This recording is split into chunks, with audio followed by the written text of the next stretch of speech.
한 1년 반 전에 제가 추석 때 한번 코로나 상황 중에 말씀을 전한 기억이 있습니다. 근데 그때는 그냥 몇 명 앉지 않고 그냥 영상으로 그렇게 예배를 드렸던 기억이 있는데요.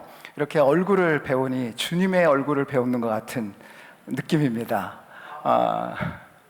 아멘 하신 분에게 하나님께서 아름다운 얼굴을 주실 줄 믿습니다. 서로 한번 이렇게 인사하실까요? 새해 복 많이 누리세요. 자, 새해 복 많이 누리세요. 새해 복 많이 누리십시오. 사실은요, 복을 받는 것도 중요하지만 사실 우리 그리스도인은 이미 완전한 복을 받았잖아요. 근데 중요한 게 뭐냐면 그 복을 누리는 게 중요한 것 같습니다. 다시 한번 이렇게 인사하셨으면 좋겠습니다. 저보다 더 잘 되셨으면 좋겠어요. 자, 저보다 더 잘 되셨으면 좋겠습니다. 진심입니다.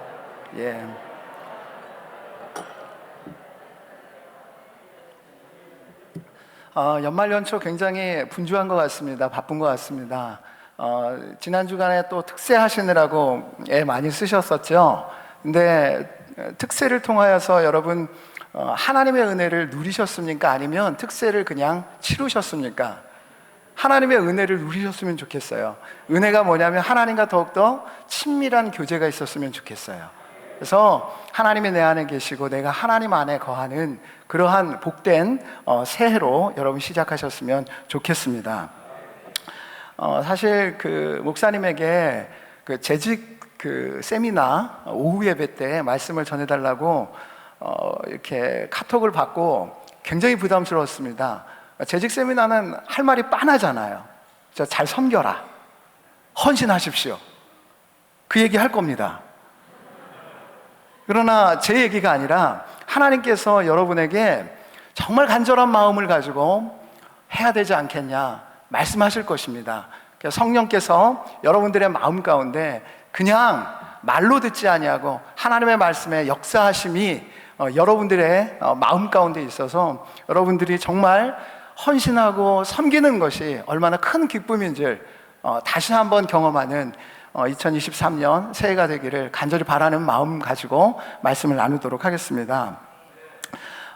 좀 썰렁하지만 그 인터넷 유머로 시작하겠습니다. 콩가루 집안이라는 유머가 있어요. 어머니와 아버지가 막 싸웠어요. 그 싸움에 아들이 너무 힘들어서 막 말렸어요. 그런데도 어머니 아버지가 계속 싸우는 거예요. 그러자 아들이 10층에서 그냥 뛰어내려 버렸습니다. 그걸 보고 어머니가 충격받아가지고 더 살면 뭐하냐, 어머니도 뛰어내렸어요. 둘이 이렇게 뛰어내리는 걸 보니까 아버지도 야, 이게 뭐야, 나도 죽어야지 하면서 뛰어내렸어요. 방 안에서 울고 있는 딸이 가족이 다 뛰어내리니까 어때요? 자기도 살아서 뭐 하겠냐 해가지고 다 뛰어내렸습니다. 근데 놀라운 일이요, 한 사람도 안 죽었어요. 다 살았어요. 이유가 뭔지 아십니까? 어머니는 새어머니였고, 아버지는 바람을 피는 제비족이었고, 아들은 비행 청소년이었고, 딸은 날라리족이어서 그랬답니다. 가정이 이와 같이 콩가루 집안이어도 하나님의 은혜가 임하면 안 죽을 수 있습니다. 당나라 군대라는 그 유머가 있어요. 어느 날 김병장이 대원들을 소집을 했습니다. 야, 여기에 피아노 전공한 사람 있으면 손 들어봐. 저요. 너 어느 대학 나왔어? K대 나왔습니다. 에이. 저요. 어느 대학 나왔어? Y대요. 에이, 그것도 안 되겠다. 저요. S대 나왔습니다. 그래, 너? 그래, 일로 와봐. 이 피아노 좀 옮겨. 또 불러보았습니다. 여기 미술 전공한 사람 손 들어보라 그랬어요. 손 들었습니다. 너 어느 대 나왔어? 저요? K대 나왔습니다. Y대 나왔습니다. 아이, 그걸로 안 돼. 미술에는 H대가 제일 좋지. H대 나온 사람 손 들어봐. 저요? 그래? 그럼 일로 와서 너 축구 라인 그려. 또 불렀습니다. 여기 검도한 사람 있어? 예, 제가 검도를 했습니다. 너 몇 단이야? 1단입니다. 1단 가지고 안 돼. 저 3단입니다. 그래, 너 나와. 이리 와서 파 좀 썰어. 여러분, 콩가루 집안과 당나라 군대의 공통점이 뭐라고 생각하십니까? 왜 콩가루 집안이 되었고 왜 당나라 군대가 되었습니까? 혹시 우리의 가정이 콩가루 집안은 아닙니까? 우리 공동체가 영적인 군대로서 강하고 강력해야 되는데 혹시 당나라 군대 같은 그러한 공동체가 아닙니까? 왜 콩가루 집안이 되고 당나라 군대 같은 그런 엉망진창인 부대가 되냐면, 제 생각에는요, 여러 가지 이유가 있겠지만 제대로 된 섬김이 없었기 때문에 그렇다고 생각을 합니다. 많은 사람들이요, 섬김을 생각하면은요, 옛날 종들이나 노예나 섬겼지, 그러니까 천한 것들이나 섬긴다고 생각을 합니다. 그런데 그 생각이 잘못되었다는 거예요. 우리나라도 입신양명이라고 해가지고요, 다 뭐 하려고 그래? 섬김을 받는 자리에 다 올라가려고 그러잖아요. 모든 사회와 모든 여러분 집안과 특별히 교회 공동체가 다 섬김만 받으려고 한다면은요, 콩가루 집안 되는 거예요. 콩가루 공동체 되는 거예요. 당나라 군대 되는 것입니다. 사회가 다 망가지는 거예요. 여러분, 왜 우리가 섬겨야 합니까? 다른 것 없습니다. 모든 만물을 하나님께서는요, 섬기도록 만드셨어요. 그렇게 창조하셨어요. 왜요? 하나님 그분께서 사랑이시잖아요. 사랑이 무엇입니까? 사랑은요, 자기를 희생해서, 다시 말해서 자기가 섬겨서 다른 존재를 더 복되게 하는 거예요. 잘되게 하는 거예요. 그게 사랑이에요. 사랑은 감정도 있지만 감정을 넘어서서 자기의 것을 내어줘서, 다시 말해서 섬겨서 그 존재를 더 좋게 만드는 것이 사랑이에요. 하나님 사랑이시잖아요. 그분이 온 우주 만물을 만드셨기 때문에 온 우주 만물은요, 섬겨야 살 수 있게끔 되어 있습니다. 여러분, 태양을 한번 보십시오. 태양이 자기 살자고 그렇게 빛을 비춥니까? 아닙니다. 모든 만물을 생명력 있게 하도록 하기 위하여서 태양빛이 비치는 거예요. 자기 에너지를 쏟고 있는 거라고요. 여러분, 나무도 보십시오. 자기 살자고가 아니라, 여러분, 나무가 나뭇잎 떨어지잖아요. 희생하잖아요. 그게 섬기는 거예요. 거름이 되어야, 그래야 나무 자체가 잘 자라고 그 나무를 통하여서 산소가 나와서 다른 생물들이 살 수 있는 것입니다. 그럼 짐승들도 그렇죠. 자기 먹고 사는 것 있지만 새끼 하나를 위하여서 어미가 자기 모든 것을 다 바친다고 섬겨요. 그래서 그 새끼가 사는 거예요. 그래서 자연 만물이 돌아가는 것입니다. 여러분, 특별히 사람은 어떻습니까? 원래 하나님께서 사람은요, 섬기도록 창조하셨다는 거예요. 그래서 사람은요, 섬기지 않잖아요. 그럼 망가질 수밖에 없어요. 존재 자체가. 창세기 1장 28절 말씀입니다. 하나님이 그들에게 복을 주시며 하나님이 그들에게 이르실 때 생육하고 번성하여 땅에 충만하라, 땅을 정복하라, 바다의 물고기와 하늘의 새와 땅에 움직이는 모든 생물을 다스리라 하시니라. 하나님께서 사람을 창조하신 다음에요, 뭐라고 명령하십니까? 번성하라고 합니다. 충만하라고 합니다. 그리고 나서 정복하라고 그래요. 그리고 말씀하시는 것이 무엇입니까? 모든 생물을 다스리라고 해요. 근데 다스리라는 이 표현을요, 잘못 오해하셔가지고 이게 힘과 권력으로 지배하는 것으로 생각합니다. 그래서 모든 만물이 사람을 섬기도록 하게끔 하는 것으로 착각을 해요. 근데 원문에 보면은요, 이것은 힘과 권력으로 지배하라는 것이 아니라 돌보라는 거예요. 사랑으로 섬기라는 거예요. 마치 유모가 아기를 사랑과 애정을 가지고 기르듯이 그렇게 돌보라는 것입니다. 그러니까 제대로 번역하면 이렇게 됩니다.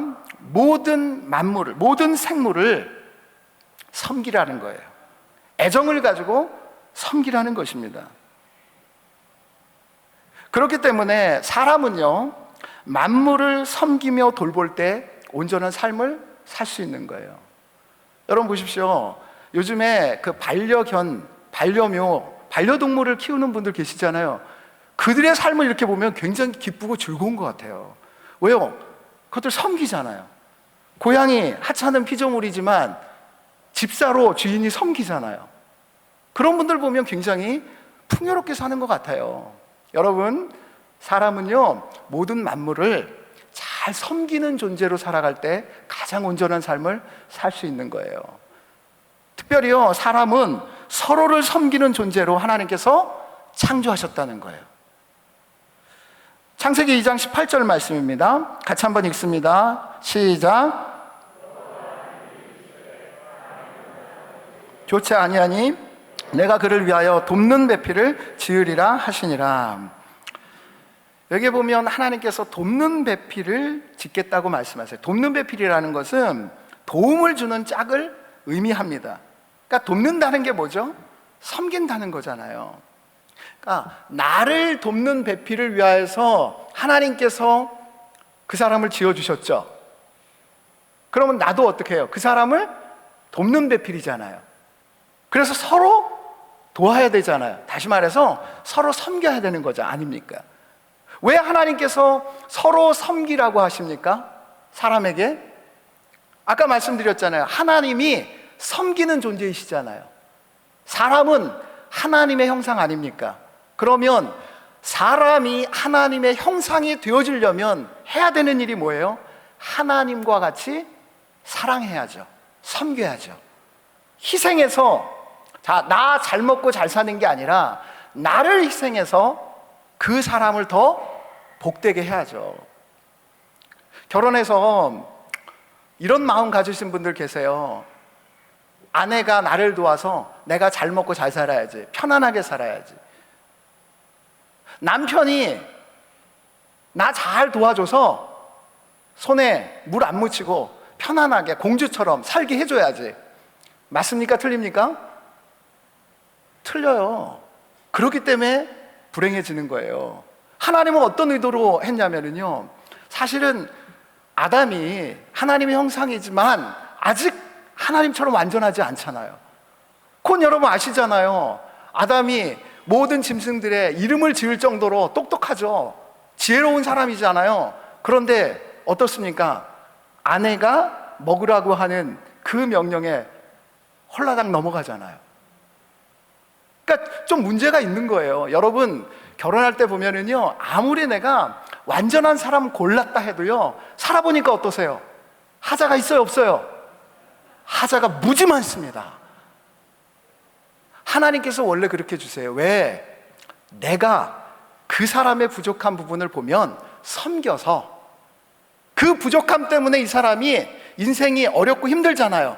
그렇게 살지 않도록 나를 보내주신 거예요. 그걸 통해서 나는 섬기잖아요. 희생하잖아요. 이게 진짜 사랑이거든요. 이 사랑을 통해서 뭘 내가 얻는 거예요? 하나님의 온전한 형상을 얻는 거예요. 그래서 사람은요, 서로 섬길 때 진짜 온전한 인생을 사는 거예요. 하나님의 삶을 사는 거예요. 여러분, 섬긴다는 것 자체는요, 이거 하찮은 게 아닙니다. 섬기는 거는요, 하나님의 삶이에요. 하나님의 삶. 피조물은 살 수 없는 하나님의 삶이라니까요. 그 하나님의 삶을 우리 사람, 피조물이 살 수 있도록 하나님께서 그렇게 우리를 창조하신 거예요. 그러니까 내가 섬겨서 무엇인가를 얻어야 되겠다가 아니라 섬기는 것 자체가 여러분 하나님께서 주신 복이라는 거예요. 복. 오늘 본문에 보면은요, 우리가 3절부터 읽었는데 여러분 로마서 12장 1절 2절은 유명하잖아요. 여러분 다 외우시잖아요. 외우실 수 있으시죠? 모르시는 분은 이렇게 펴놓고 커닝을 하셔도 좋습니다. 한번 같이 볼까요? 로마서 12장 1절 2절. 그러므로 형제들아, 내가 하나님의 모든 자비하심으로 너희를 권하노니 너희 몸을 하나님이 기뻐하시는 거룩한 산 제물로 드리라. 이는 너희가 드릴 영적 예배니라. 이게 1절이죠. 이게 영적 예배에 대해서 이야기를 해요. 근데 하나님의 모든 자비하심으로 권하고 있습니다. 그러니까 뭘 얘기하냐면요, 하나님의 자비하심, 하나님의 은혜가 이미 있는 사람이 영적인 예배를 드릴 수 있는데, 그 영적 예배는요, 몸으로 드리는 예배예요. 섬기는 것은 생각으로 섬기지 않습니다. 입술로 섬기는 것도, 립서비스도 이게 몸이죠. 립서비스를 잘해야지 돼. 근데 립서비스로 끝나는 게 아니라 그렇게 했으면 내 몸이 진짜 섬겨줘야죠. 그게 영적인 진짜 예배라는 거예요. 근데 여러분 2절에 보면 너희는 이 세대를 본받지 말라라고 얘기를 해요. 왜 이 말씀을 하십니까? 이 세대는요, 섬기는 것 자체가 종이나 노예, 하찮은 일이라고 이야기를 합니다. 네가 섬기지, 너 인생이 낮은 곳으로 내려간 거야. 그렇게 세상은 말을 해요. 이 세대는 이야기를 해요. 그런데 이 세대를 본받지 말라는 거예요. 그러면서 이야기하는 게 뭐예요? 오직 마음을 새롭게 함으로 변화를 받으래요. 하나님께서는요, 성령을 통하여서 우리의 마음을 새롭게 하셨습니다. 어떤 마음을 주십니까? 하나님이요, 종으로서 우리를 섬겨주시잖아요. 그렇죠? 하나님이 가장 높으신 분이신데 하나님이요, 제일 많이 섬기세요. 졸지도 않으십니다. 주무시지도 않습니다. 그리고서 온 우주 만물을요, 하나님이 섬기시기 때문에 온 우주 만물이 무너지지 아니하고요, 1분 1초도 틀리지 아니하고 정확하게 움직이는 거예요. 그 은혜가 우리에게 임했기 때문에 우리가 지금 살아가고 있는 거예요. 아십니까? 그래서 하나님의 나라는요, 섬기는 존재가 가장 아래 있어요. 그런데 놀랍게도 가장 아래 있는 존재가 가장 큰 존재예요. 그분이 하나님이세요. 그래서 우리가 하나님을 온전히 믿잖아요. 은혜를 받잖아요. 그러면 하나님, 그 지극히 높으신 하나님이 종으로서 나를 섬겨주고 계시는구나. 그래서 우리의 마음이 어떻게 바뀌냐면 섬기는 것 자체가 가장 고귀한 일이다, 가치 있는 일이다. 아멘? 그렇게 바뀐다고요. 만약 그렇게 안 바뀌었잖아요? 그러면 거듭난 게 아니에요. 하나님의 은혜가 임한 게 아니에요. 아직 하나님의 은혜가 임하면 내가 가장 낮은 곳에서 하나님 섬기겠습니다. 가장 낮은 곳에서 내가 사람들을, 지체들을 섬기겠습니다. 그 마음이 되는 거예요. 그래서 빌립보서 2장에 보면 너희 안에 이 마음을 품으라. 그 마음이 어떤 마음이에요? 종이 된 예수 그리스도의 마음이죠.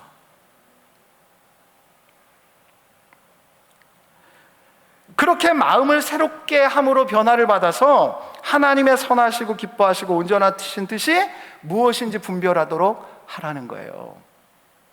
그러니까 영적인 예배를 드리라 말씀하시면서 너희 이 세대를 본받지 말고 마음을 새롭게 함으로 변화를 받아야 된다. 그 마음의 새롭게 함이 뭐냐?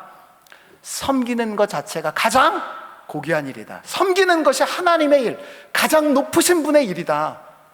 그 마음을 가지고 그게 하나님의 선하시고 기뻐하시고 온전하신 뜻이라고요. 그래서 하나님께서는요, 구약에서 이 예전적인 예배, 이 예배에 대해서 강조하시죠. 근데 이 예전적인 예배를 드리는 게 기독교가 아니에요. 이 예전적인 예배도 예배하면 월십도 있지만 서비스 아닙니까? 하나님을 섬기는 거예요. 피조물인 우리가, 죄인인 우리가 하나님을 섬길 수 있다니 놀라운 것입니다. 근데 여러분, 하나님을 섬기는 것이 구체적으로 삶 속에서 어떻게 드러나요? 가장 천한 자, 낮은 자라고 여겨지는 고아, 과부, 나그네, 그 사람들을 섬기는 것으로 드러나야지 돼요. 그게 온전한 예배라는 거예요. 그래서 사도 바울도요, 자, 하나님의 자비하심이 임한 너희가 영적인 예배를 몸으로 드려야 되는데, 그렇게 하기 위해서는 먼저 너희의 가치관을 바꿔라. 섬긴다는 것은 천한 일이 아니다. 가치 없는 일이 아니다. 가장 가치 있는 하나님의 일이다. 그 마음을 너희가 갖고 하나님께서 가장 기뻐하시는 영적인 예배를 드려라. 그러면서 3절부터 이야기하는 것이 무엇입니까? 구체적인 섬김이에요. 여러분, 누가 신앙 좋은 사람입니까? 40년, 50년 예수 그리스도를 믿은 사람이 신앙의 연륜이 긴 사람이요? 누가 신앙이 좋은 사람입니까? 예배에 꼬박 새벽 예배도 안 빠지고 참석하신 그분이요? 예, 그럴 수도 있어요. 헌금 많이 하시는 분이요? 그럴 수 있어요. 근데 정말 신앙이 좋은 분은요, 하나님의 놀라우신 은혜로 말미암아 가장 낮은 곳에서 남들이 볼 때 하찮은 그 일을 마음을 다하여서 섬기는 사람, 그게 몸의 예배를 드리는,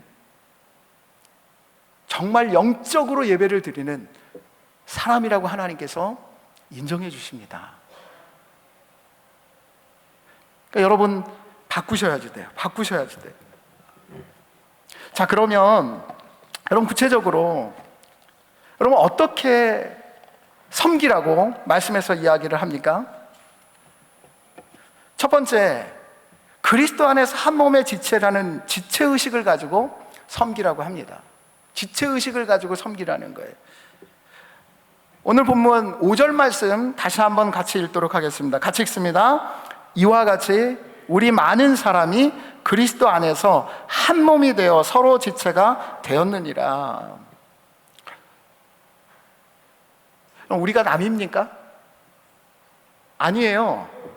우리는 절대 남이 아닙니다. 우리는 그리스도의 진한 피가 흐르는 한 형제 자매죠. 한번 서로 이렇게 한번 물어보세요. 우리가 남입니까? 우리가 남입니까? 아닙니다. 형제 자매죠. 근데 본문에서 이야기하는 건 뭐냐면요, 형제 자매를 뛰어넘어서 너희는 한 몸의 지체다 라고 이야기를 합니다. 여러분, 섬길 때 어떻게 섬겨야지 되냐면, 자, 어떤 사람을 내가 섬겨야지 돼요. 가정에서 가족들을 섬기죠. 가족이니까 섬긴다, 그것도 있지만 그리스도 안에서 그 사람이 나야, 내 몸이에요, 내 몸. 당신은 나입니다. 그런 생각을 가지고 섬기라는 거예요. 여러분, 이것은요, 구약에 보면 하나님을, 자, 마음과 뜻과 정성을 다해서 힘을 다해서 섬기고, 그 다음에 뭐라고? 이웃을 내 몸과 같이 섬겨라. 그 의미입니다. 섬길 때 어떻게 섬기냐면요, 저 사람은 나와는 다른 존재야, 이게 아니라 저 사람이 나야. 저 사람이 나야. 특별히 교회 공동체 내에서 섬김을 할 때는요, 분명히 이야기를 합니다. 자, 그리스도 안에서 한 몸이 되었다, 한 지체가 되었다. 여러분 잘 보셔야 되는 것이요, 한 몸이 되어져 가는 게 아닙니다. 이미 뭐라고 그래요? 한 몸이 되었다, 과거예요. 그리스도 안에서 저 사람과 너는 한 몸이야, 한 지체야.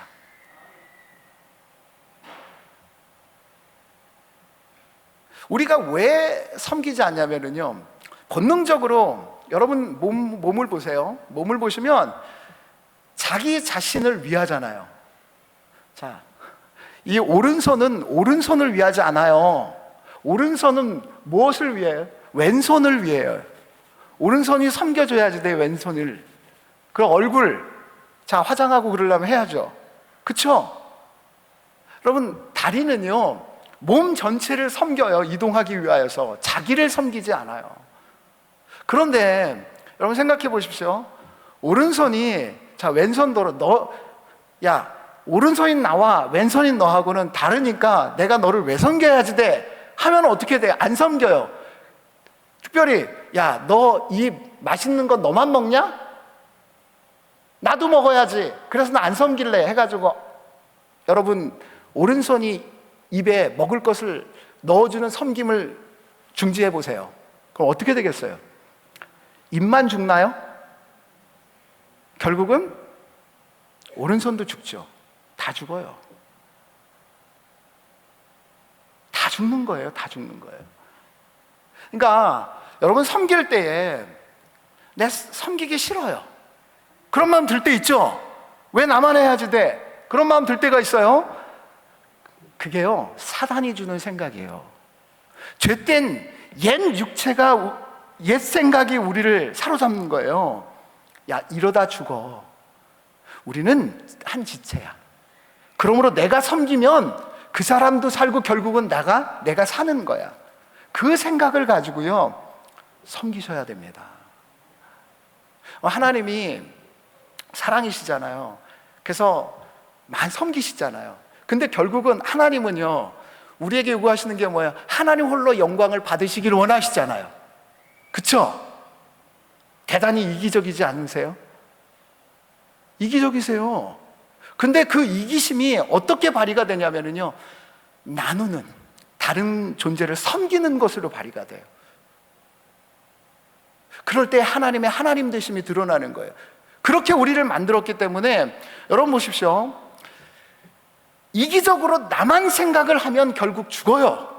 그런데 하나님의 하나님 되심처럼, 여러분 하나님이 어떤 분이세요? 공동체 하나님이시잖아요.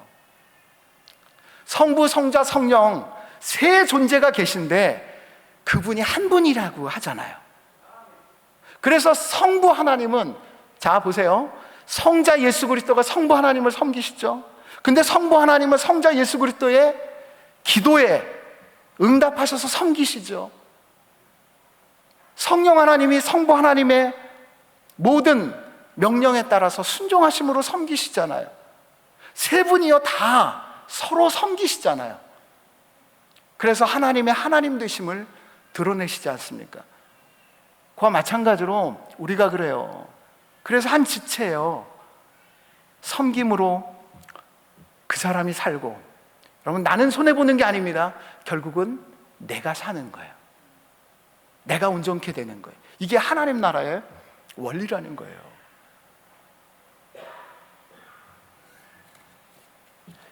이 지체의식을 가지고 섬길 수 있기를 간절히 부탁드립니다. 저 사람 안 섬기면 나 죽는 거야, 그 생각을 하세요. 이게 등산을 하는데요, 이게 줄을 타고 올라가고 있었어요. 그 험한 등산 코스여가지고 막 하는데 앞에 가는 사람이 올라가면서 야 빨리 와. 그러니까 뒤에 있는 사람이 아 저놈 앞에 가면서 되게 젠치하네. 내가 이 로프를 갖다가 놔버려야지. 여러분 그렇게 되면, 로프를 놔버리면 밑에 있는 자기가 죽는 거예요. 우리가 섬길 때 그런 경우가 굉장히 많아요.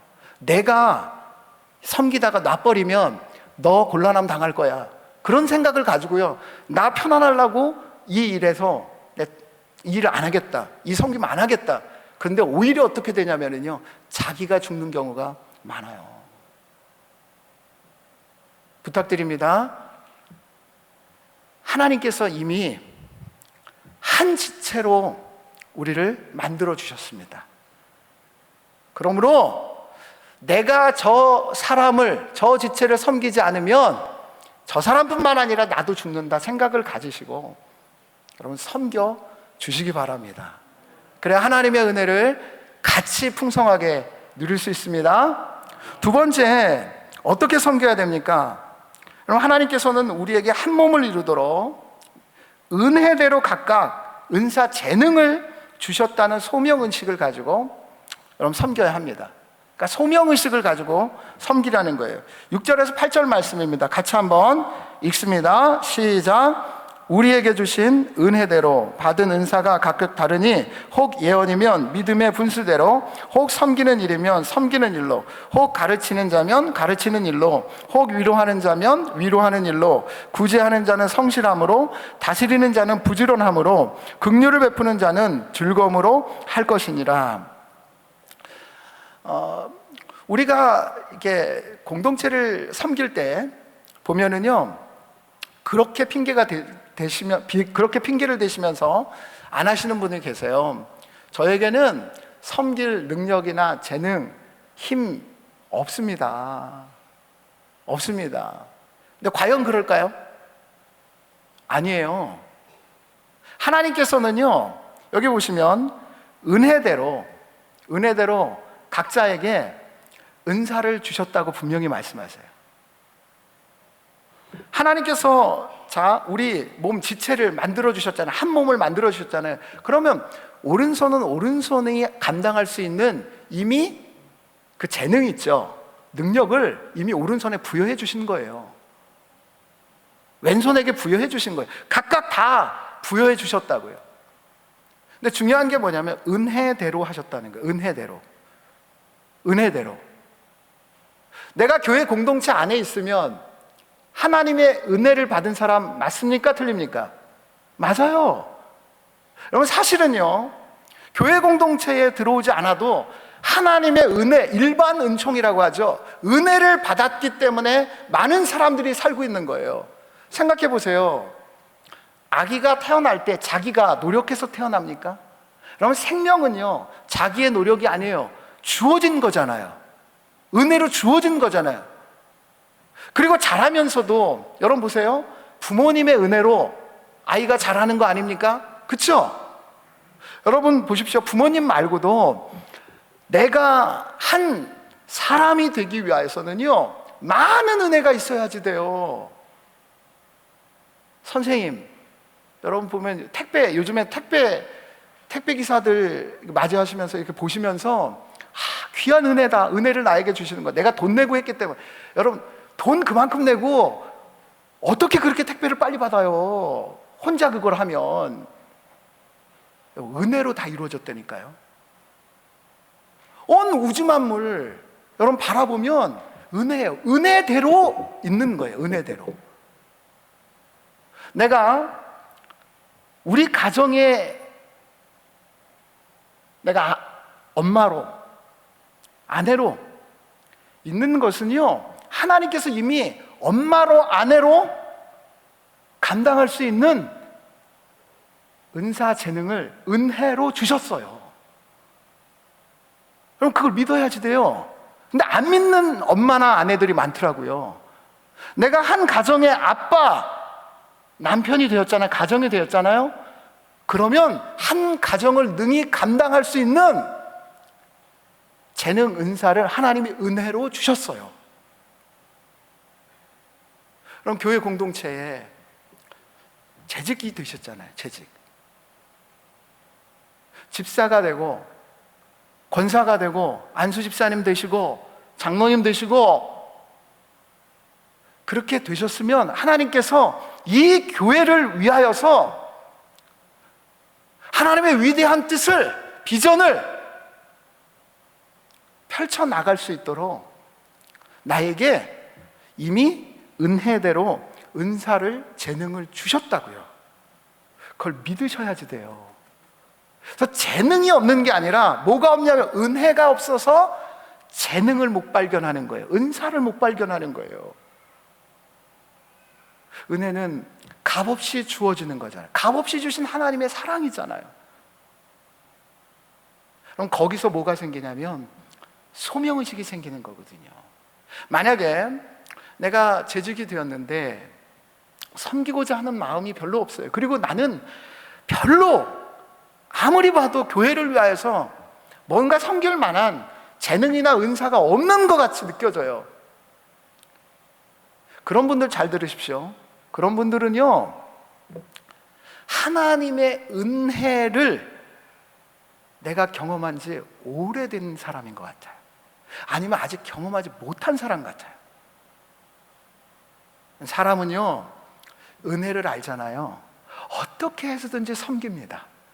그리고 그렇게 하잖아요. 그러면 은사와 재능이 더 커져요. 그러니까 여러분, 은사와 재능이 없는 게 아니라 섬기고자 하는 마음, 사랑이 없어요. 은혜가 없어요. 은혜가 없어요. 쇠퇴하는 공동체를 보면은요, 뭐가 없냐? 하나님께서 주신 그 은혜, 그 은혜를 깨닫고 경험하는 게 식어져요.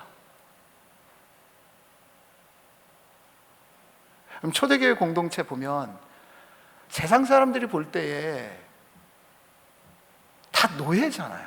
종이잖아요. 무슨 재능이나 은사가 있었겠어요. 근데 하나님의 은혜를 알고 하나님의 은혜를 경험하고 깨달으니까 하나님 사랑해서 어떻게 해서든지 하나님 섬기려고 하잖아요. 그게 여러분 옆에 있는 지체들, 그 지체들을 섬기고자 하는 마음이 생기니까 여러분 각 사람에게 재능, 은사가 발견되기 시작하는 거예요. 많이 배웠다고 예언, 말씀을 가르치는 게 아닙니다. 돈이 많다고 해서 여러분 긍휼 구제해야 하나요? 아니에요. 공 한 쪽이라도 어떻게 해서든지 섬김으로 나누고자 하는 사람에게 하나님께서 뭐냐면 재물을 벌 수 있는 은사를 더해 주시는 거예요.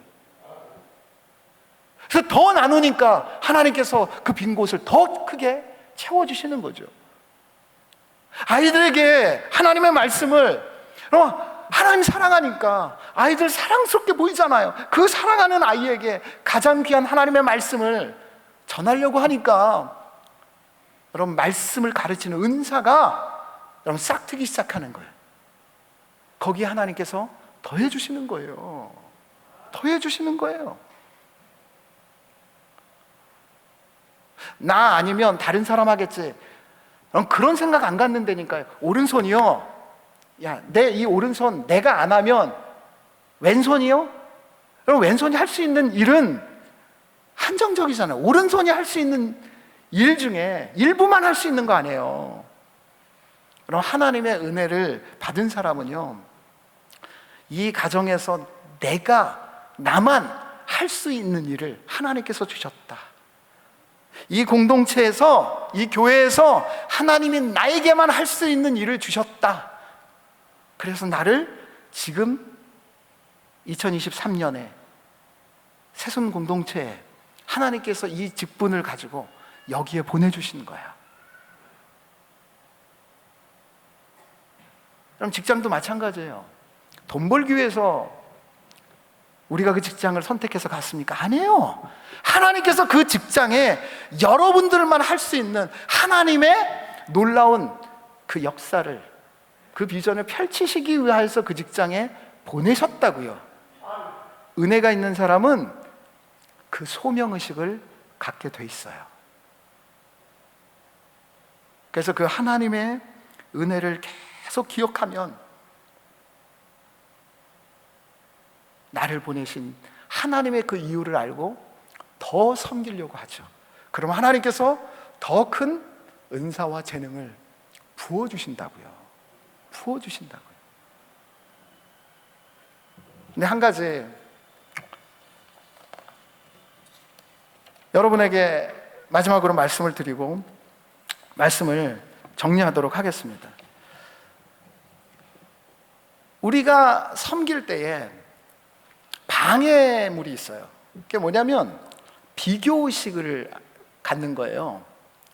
그러므로 여러분 어떻게 섬겨야 되냐면, 자, 지체의식은 갖고 소명의식은 갖고 섬기되 비교의식은 갖지 말아야 합니다. 버려야 합니다. 로마서 12장 3절 말씀 다시 한번 읽겠습니다. 같이 읽습니다.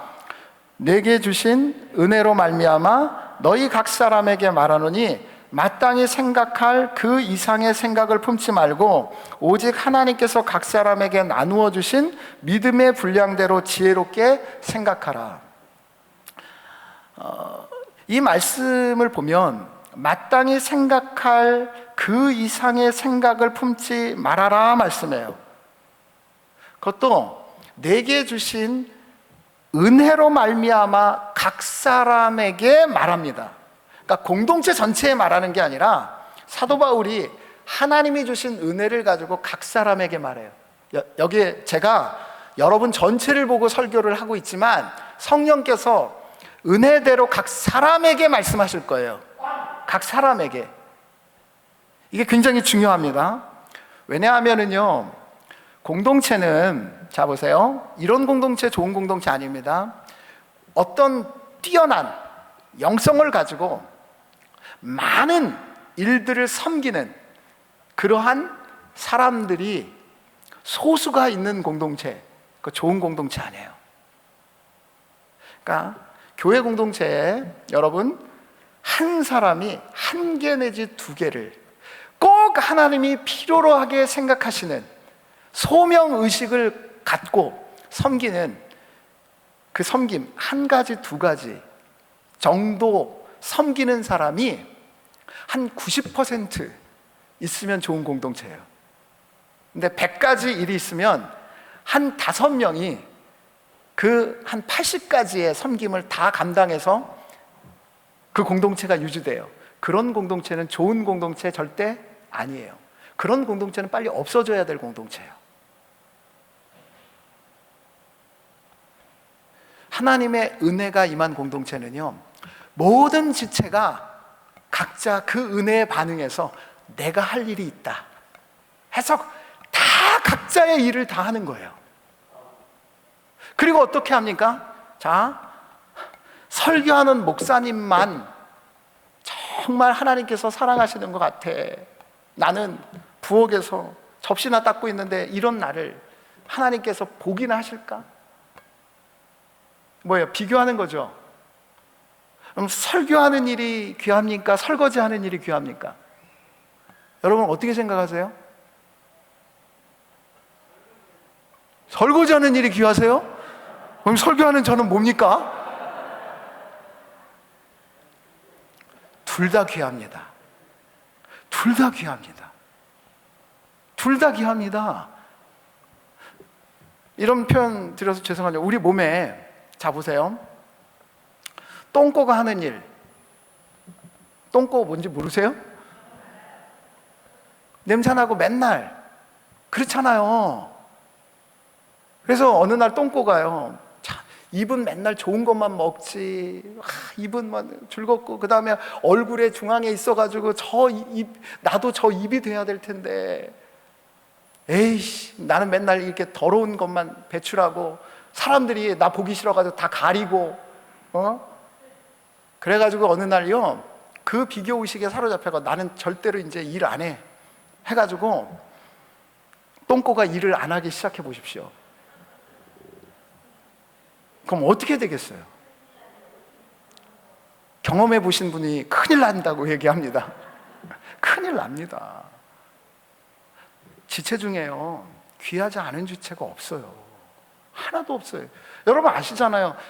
발톱 자체가 안 귀합니까? 발톱에 문제가 생겨가지고 내성 발톱 생기면 전체 몸이 다 힘들어 하잖아요. 그럼 우리 몸의 지체 중에 귀하지 않은 것 하나도 없어요. 그래서 지체는 비교하지 않아요.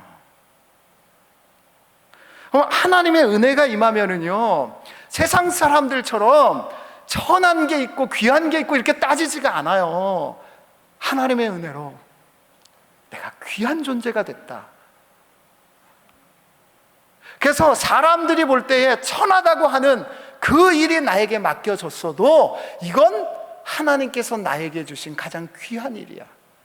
다른 사람과 비교하지 아니하고 그 일을 어떻게 하면 하나님께서 기뻐하실 수 있을까? 그리고 다른 지체들이 이 일을 통하여서 불편함이 없이 평안함을 누리게 할 수 있을까? 이걸 어떻게 하면 잘할 수 있을까? 그 생각 가지고 한다니까요. 그래서 마땅히 생각할 그 이상의 생각 품지 않아요. 맡기신 이 일이 가장 귀한 줄 알고 해요.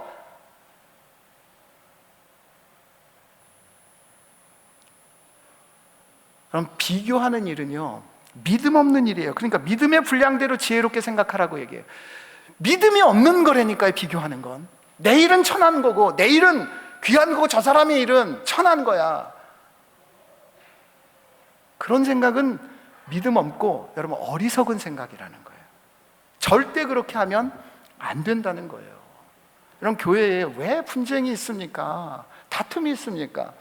세종교회는 그런 일 없겠죠. 어떤 교회 보니까요, 주방에서 제일 말이 많아요. 그러지 않았으면 좋겠는데.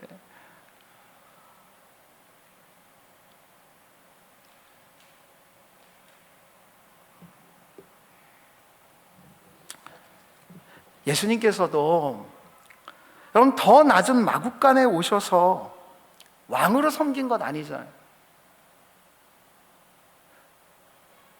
몫으로 섬기시면서 지내셨잖아요.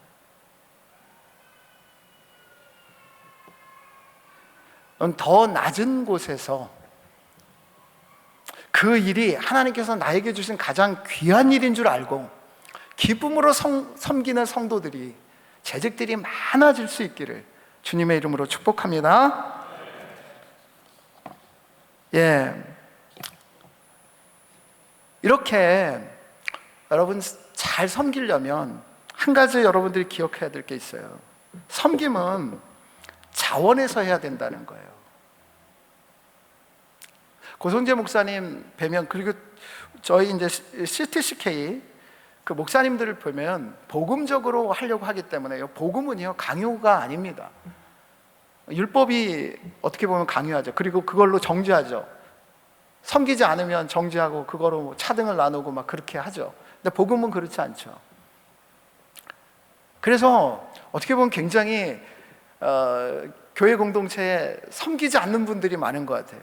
율법적인 교회들이 어떻게 보면은요 섬기는 교회가 많은 것 같아요. 그런데 섬김이 많은 공동체가 그런 좋은 공동체라고 할 수는 없습니다. 왜냐하면 그렇게 섬기는 공동체는요 말들이 많아. 원망과 시비가 많다고요. 그럼 원망과 시비가 없으려면 어떻게 해야 되느냐? 여러분 보십시오. 같이 한번 베드로전서 4장 9절에서 10절 말씀 같이 읽겠습니다. 베드로전서 4장 9절에서 10절 말씀 같이 읽습니다. 시작. 서로 대접하기를 원망 없이 하고 각각 은사를 받은 대로 하나님의 여러 가지 은혜를 맡은 선한 청지기 같이 서로 봉사하라. 그럼 원망 없이 하려면 어떻게 해야 할까요? 원망 없이 하려면 어떻게 해야 될까요? 다른 거 없어요. 자기가 기쁘게 자원하여서 하면 됩니다. 이왕 하나님께서 은혜를 주셔서 지체로 불러주셨잖아요. 이게 얼마나 놀라운 은혜예요. 아까 말씀드린 대로 섬기는 것은요 하나님만이 하실 수 있는 그 놀라운 창조주의 일을 우리가 경험할 수 있도록 하나님이 동역자로 우리를 부르신 거잖아요. 그게 얼마나 놀라운 일이에요. 이왕 이렇게 된 거 내가 자원해서 하면 되죠. 교회에서 뭔가 광고가 나가요. 섬김에 대한 광고가 나가. 그러면 눈치 보고 이리저리 빼가지고 나중에 억지로 목사님이 불러서 이거 하면 어때요? 이렇게 하시지 마시고 일이 떨어지면 어때요? 그 떨어진 일마다 5대1, 6대1, 10대1의 경쟁률이 붙는 거예요. 그래서 드디어 내가 이 복된 섬김의 일을 내가 차지했습니다 해가지고 자원하여서 섬기면 원망과 시비가 있겠어요? 주방에서 원망과 시비가 있겠어요? 없죠. 주일학교 교사 늘 없어요. 여러분 주일학교 교사는 제가 볼 때는요 3D 중에 하나예요. 옛말에도요 머리가 검은 짐승은 들이지 말라고. 머리가 검은 짐승은 자식도 키우니까 너무너무 힘든 거를 깨달아요. 근데 사실 남의 자식 키우는 게 더 쉬운 것 같기는 해요. 근데 그냥 교사가 그냥 남의 자식 그렇게 키우는 게 아니잖아요. 해보시면 알지만 영적인 자녀잖아요. 그러니까 이 일이요 쉽지가 않아요. 너무 어려워요. 그러니까 교사 안 하려고 3D야. 그런데 하나님이 기뻐하시는 일이잖아요. 너무너무 좋아하시는 일이잖아요. 그러면 교사 모집 공고 낼 때 귀한 일에 어쨌든 붙여지면 좋은 일이니까 다 지원해버리는 거예요. 그러니까 경쟁이 붙어. 한 4대1, 5대1에. 그래서 내가 주일학교 교사가 됐다. 얼마나 자부심 있겠어요. 원망과 시비가 없겠죠. 목사님 무슨 얘기하고 있는지 그런 표정이신 것 같아. 여러분 근데 이렇게 섬기잖아요. 하나님이 복을 약속하십니다. 어떤 복입니까? 마태복음 23장 11절 말씀입니다. 같이 한번 읽도록 하겠습니다. 시작. 너희 중에 큰 자는 너희를 섬기는 자가 되어야 하리라. 하나님 나라에서 큰 자는요, 섬김을 받는 자가 아니에요. 우리의 인생에서 섬김을 받는 존재들은 다 보면은요, 보십시오, 어린아이 섬김을 가장 많이 받아요. 애로 계속 사는 게 좋은 인생이에요. 우리의 인생 가운데서도 가장 약한 존재들이 섬김을 받을 수밖에 없잖아요. 그 사람들의 소원이 뭔지 아세요? 나도 누군가를 좀 섬겨보고 싶다요. 섬기는 자가 가장 큰 자라니까요. 섬기잖아요. 하나님께서 가장 큰 자로 대우하신다고요. 대우하신다고요. 저 알아요. 여러분 6일 동안 직장이나 가정에서 그렇게 힘들게 일하다가 죽도록 노동하다가 교회 와가지고 또 섬기라는 이야기 들어보면, 아휴, 목사님, 제가 지금 그러고 있어요. 저는 목사님들 섬기고 있거든요. 그리고 주일날도 또 섬겨요. 근데 하나님께서 주시는 은혜가 뭐냐면 요즘 깨달아요. 아, 이게 진짜 하나님의 삶을 사는 거구나. 이게 맞구나. 제가 섬기기 싫을 때가 있어요. 그럼 생각을 해요. 하나님, 내가 왜 섬기기 싫죠? 보면은요, 제가 하나님의 은혜에서 좀 떨어진 거예요. 그럼 금방 회개해요. 지금도 하나님의 은혜는 나에게 부어지고 있는데 내가 그거 생각하지 아니하고 내 편리함만 생각했군요. 하나님이 은혜가 있어요. 여러분, 섬기다가 힘 안 들지 않죠? 모든 섬김은요, 사람들 안아주는 것 같고 사람들이 나를 함부로 대하는 것 같기도 하고, 그리고 내가 너 섬겼는데 아무런 열매도 없는 것 같은 그런 때가 있어요. 그래서 내 자신이 한심스러울 때가 있어요. 여러분, 그렇게 섬기다가 그런 마음이 들 때 하나님께 엎드리잖아요.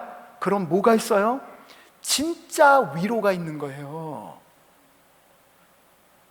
하나님이 만져주시는 위로가 있어. 위로는 위로부터 임하는 거예요. 누구에게? 섬기다가 힘에 겨운 사람들에게.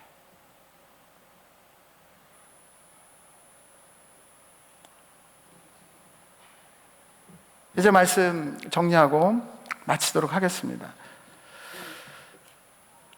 여러분, 누군가의 희생에 의해서 교회는 생명력 있게 성장하는 것입니다. 교회가 지금 왜 지탄을 받고 있습니까? 교회 내에서조차도 섬기지 않아요. 그러한 사람들이 세상에 나가서 어떻게 섬기겠습니까? 안 섬겨요. 그러니까 세상 사람들 알거든요. 섬기는 것이 얼마나 고귀한 일인지 세상 사람들도 알아요. 근데 죄된 그런 양심을 갖고 있기 때문에 섬기고 싶어도 섬기지 못하는 거예요. 근데 교회에 다니는 사람들, 하나님의 사람들에게는 그걸 기대하죠, 세상 사람들. 근데 교회에 다니는 사람조차 섬기지 않으려고 그래요. 나 하나 잘 먹고 잘 살기 위하여서 신앙생활을 하려고 해요. 그래서 지금 교회에 있는 우리가 지탄을 받고 있는 거예요. 그런 가정에 가셔서도 자녀들에게 섬김 받으려고 하지 마시고 내가 하나님의 은혜를 가지고 자녀를 섬기려고 하십시오. 그러면 자녀가 어느 순간 부모를 존경하게 될 거예요. 형제들끼리도 내가 뭔가 더 가지려고 하지 말고 섬겨주십시오. 내 거 주시라고요. 부부끼리도 남편과 아내 서로 이용하여서 나 편리하게 살려고 하지 마시고 내가 힘들어도 내가 희생해서 그 사람을 더 평안하게 해야 되겠다, 그런 마음 가지고 하십시오. 그러다가 힘들고 지칠 때가 있을 거예요. 그래서 엎드려서 하나님 하면 하나님께서 그 눈물을 씻으시는 위로하심을 주실 거라고요. 여러분, 여러분 보십시오. 은혜가 있는 사람은 교회에 정말 남들이 섬기기 싫은 그 일들 내일이라고 생각하고 누가 보나 안 보나 하나님 사랑하는 마음을 가지고 할 거예요. 그러한 사람들에게 하나님께서 정말 크신 위로하심을 베풀어 주실 거라고요. 눈물을 씻어 주실 거라고요.